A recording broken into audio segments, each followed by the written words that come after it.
Hola, muy buen día a todos. Canal Sin embargo, mi videocolumna semanal Ángulos del Fraude, en la que voy a abordar el día de hoy el tema de dilemas éticos, ¿no?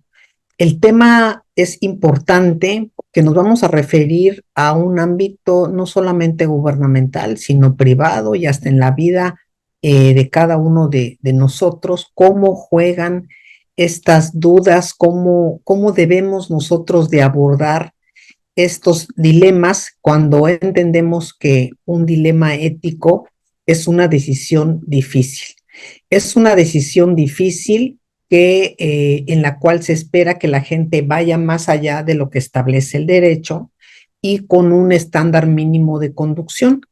Ahora bien, si estamos hablando de que un dilema ético es una elección incómoda relacionada con un principio moral nuestro, significa que implica cuestiones diversas que nos atañen para tomar una decisión reflexiva inherente a los valores que vivimos, inherente a lo que nosotros somos y actuamos.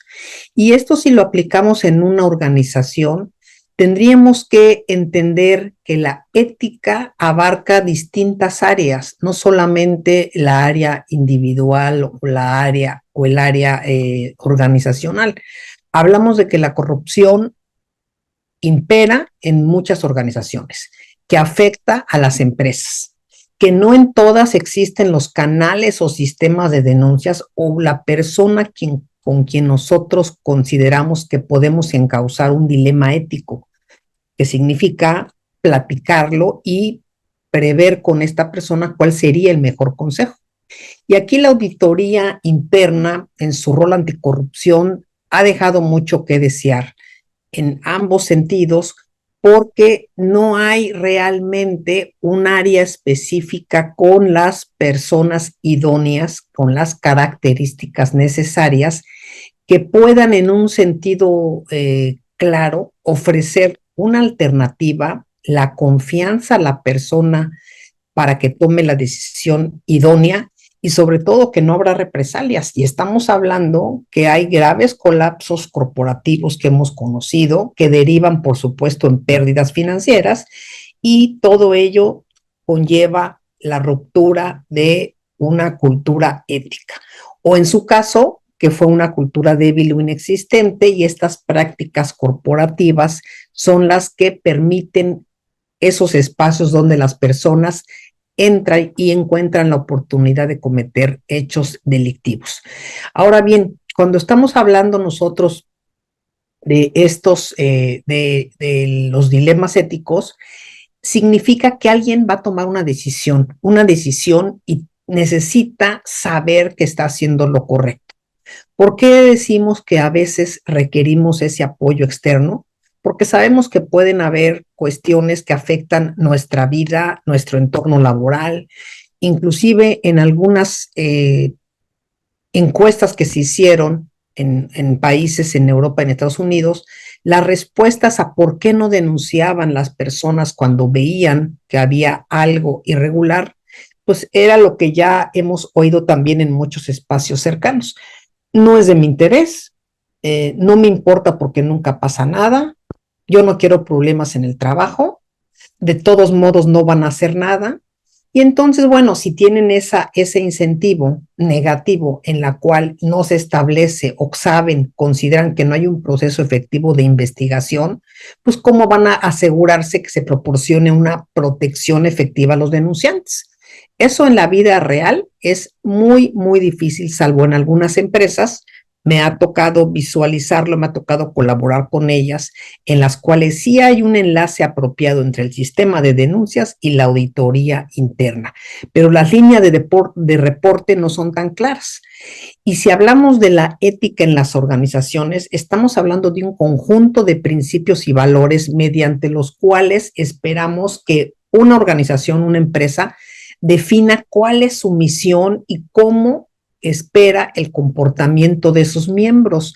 Y eso estamos hablando no solamente de la ética personal que atañe a cada persona, sino de la ética organizacional. Y fíjense, si las personas que integran una organización en la alta dirección se sabe que son corruptas, son tramposas, son perpetradoras, vienen de cometer hechos delictivos, cometen actos deshonestos, pues simple y sencillamente no va a haber programa de cumplimiento que sea efectivo. Y por eso es tan importante y tan relevante la participación de la alta dirección y en la que todos se sientan responsables de hacer lo correcto. ¿Cuáles son los actos o las conductas que son más recurrentes? Bueno, son el soborno, son la malversación de activos, el tráfico de influencias, el abuso en las funciones, el encubrimiento, el acoso, que es un tema que vamos a abordar en alguna de las próximas videocolumnas, porque necesitamos fortalecer la integridad individual y la integridad organizacional. Y para hacer efectivo esto, no es simple y sencillamente generar un protocolo y poner de donde quiera colgado un código de ética, sino que esta cultura corporativa se viva y que todos se sientan responsables de hacer lo correcto. Se compra eso, es una pertenencia y va más allá del derecho. Entonces, nosotros, ¿cómo podemos desarrollar o cómo podemos apoyar en una organización, en nuestro entorno laboral, incluso en nuestro entorno familiar? Porque muchas veces alguien sabe y conoce qué está sucediendo alrededor, con los vecinos, y el temor lo paraliza. Y eso es algo natural. El temor nos paraliza porque no sentimos protección, no sentimos seguridad. Y entonces, si detectamos actos deshonestos o si alguien nos invita a cometer un acto deshonesto y no estamos, por supuesto, conformes, necesitamos articular de una manera precisa y primero saber a quién vamos a recurrir. ¿Quién es la persona idónea para comunicarle esto que está ocurriendo? Identificar qué actividades son deshonestas, cuáles son las actividades realmente que necesitamos nosotros denunciar. En muchas ocasiones, las personas no saben que lo que les están proponiendo es algo inadecuado. En muchas. En la mayor parte lo saben vamos a decirlo más claramente, los que cobran más, los que tienen mejores cargos. Yo aquí hablo de las personas a las cuales utilizan. Y aquí es tan importante el compromiso del alto nivel, estar permanentemente cuidando la debida diligencia, la comunicación, dar un seguimiento certero, comunicar adecuadamente cuáles son las conductas que se consideran inaceptables o deshonestas en una organización. En algún hecho cercano, porque ahora en la consultoría hago investigaciones, muchas de acoso, muchas de fraude, y en estas situaciones las personas que me ha tocado en casos investigación por acoso, por ejemplo, o discriminación, piensan que eso es naturalizan el modo y el término en cual se dirigen a otras personas, no importa el género, y no saben que esto simplemente no es aceptable. Y no es aceptable porque en su entorno, en su casa, en su lugar donde han vivido y sobrevivido, no ha habido límites para poner orden y para explicarles qué se puede esperar y cuál es un comportamiento ético a la altura de una organización.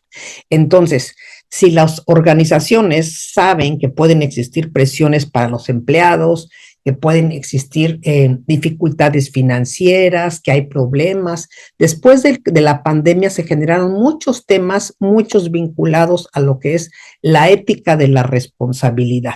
Y entonces, para poder lograr que alguien que vive un dilema ético sienta que hay una política de puertas abiertas y que puede hablar libremente de sus presiones, pues lo primero que necesitamos es darles confianza, darles seguridad, que sepan que la corrupción no se va a tolerar. Y eso, el único ejemplo es simple y sencillamente con las sanciones. Si no hay sanciones, hagamos lo que hagamos, no va a pasar absolutamente nada. Y aquí la pregunta es, ¿se toma en serio la ética en su organización, en su entorno, en su vida? ¿Es equitativo el trato que se le da a las personas que denuncian? Los que me han respondido y puesto comentarios en los chats, en estas columnas, sé y entiendo y comparto su grado de frustración cuando toman la decisión correcta de hacer la denuncia de un acto de corrupción.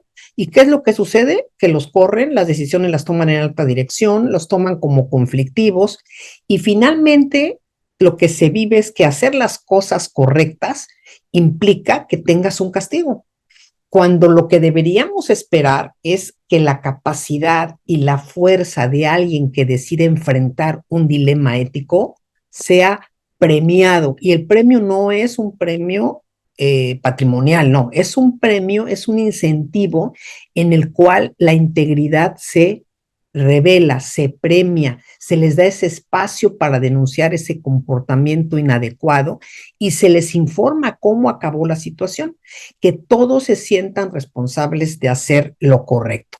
Entonces, estas personas arribistas, estas personas carentes de empatía, estas personas que únicamente llegan a hacer negocios, que son colocados únicamente para llegar a acceder a lo que les ordenan los jefes, pues simple y sencillamente no van a generar este espacio de confianza en donde haya procedimientos específicos para lidiar con cada una de las faltas, en las cuales sean inclusive dentro y fuera del trabajo. No podemos decir que alguien va a poner en redes sociales o a denigrar a su jefe o a su superior, simple y sencillamente porque está fuera del trabajo y transgrede reglas claras.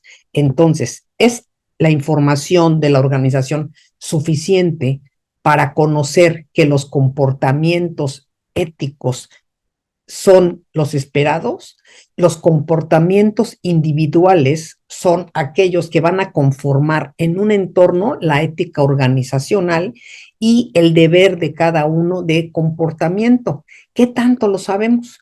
Puedo decirles que los hábitos y prácticas personales, por supuesto que importan mucho, porque si alguien de por sí tiene prácticas inadecuadas o inapropiadas, sabemos que las va a llevar a su entorno.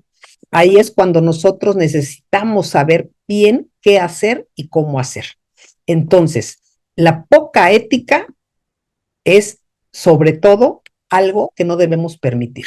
Compliance, el cumplimiento es lo que tenemos que esperar y eso lo hacemos nosotros solos, es un acto en la soledad y es un acto que debe estar no solamente, ya no voy a decir premiado, darle seguimiento. La gente espera que se vaya más allá cuando ellos toman esa decisión, porque tomar decisiones es bien difícil en la vida para muchas personas. Digo, para todos en la mayor parte, pero no podemos nosotros entender a otra persona si no tenemos esa empatía y dejamos de menospreciar lo que tiene que ver con la fuerza que le permite a alguien realizar un trabajo adecuado y generar mediante la denuncia de un acto irregular, darle pauta a una investigación que nos puede llevar a conocer otra situación más allá de lo que parece.